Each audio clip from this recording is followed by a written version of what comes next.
we'll get to a lot of what Mari just mentioned then, but I'm really keen to hear your opinion on the fact that police now do not name someone in an arrest. And you have something to do with that protocol, don't you? Yes, I wrote the guidance along with Chris Webb, the head of the Met's publicity department, press department at the time, for national guidance, so that we would all forces do the same thing. It's not law, it's protocol, but just to give the briefest details of age, gender, location, offence out to the public when someone's arrested. Clearly, when someone is charged, if someone is to be charged, then full details will be published because that's a matter of being in the public domain. It appears here Thames Valley just followed the agreed protocol.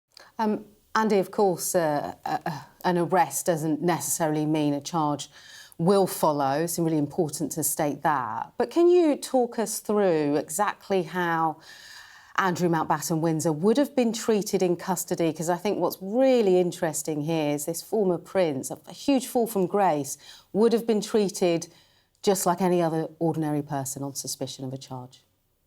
Yes, so in Thames Valley would have been, I think, absolutely clear that he would be treated the same as anybody else, no better, no worse than anyone else. Hopefully, as all prisoners should be treated with due respect, and they will be afforded all the proper rights that they have. But he would go through exactly the same procedure as far as search, photographs, DNA, fingerprints, etc. is concerned. And obviously, lawyer if he wanted to attend for any interview that might follow. So I think the more unusual the case, the more you've got to stick to the regular procedures so that there's no difference from the way this person has been treated than from any other.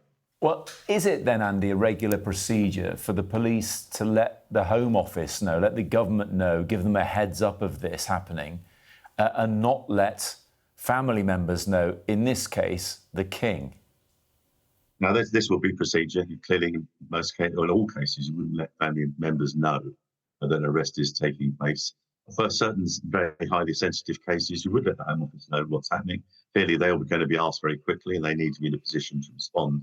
But this case would have been kept very, very quiet, and there'd be the minimum amount of information spread out even amongst the police officers, so that this is done properly according to procedure. So there's no variation to what should happen as would happen in any other case. And I think that's been the right way to deal with it. He has been released under investigation. Now, obviously, after questioning someone once they've been arrested, there are various options: charged, released without charge, but now released pending investigation. What does that mean, Andy? What happens next? Well, it means that this gives the police this is open-ended. If someone's on bail, there are strict restrictions about how long that person can be on bail with regular reviews. But as far as the release under investigation is concerned, this is potentially open-ended.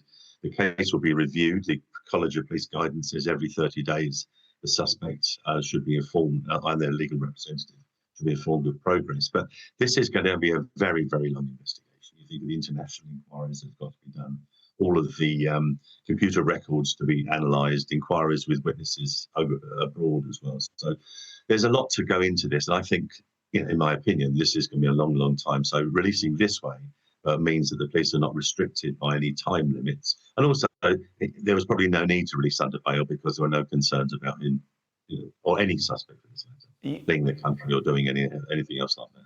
Yes, and it's Thames Valley Police leading things here, but there are so many other forces looking at the situation now, aren't there? There are, and I've no doubt there'll be a central coordination on this. I've no doubt that there'll be some central gold commander to ensure that all the inquiries are work together so they don't overlap and they don't miss anything, because we've all seen a lot of forces being named and everyone looking at this, we're thinking this needs to be coordinated properly.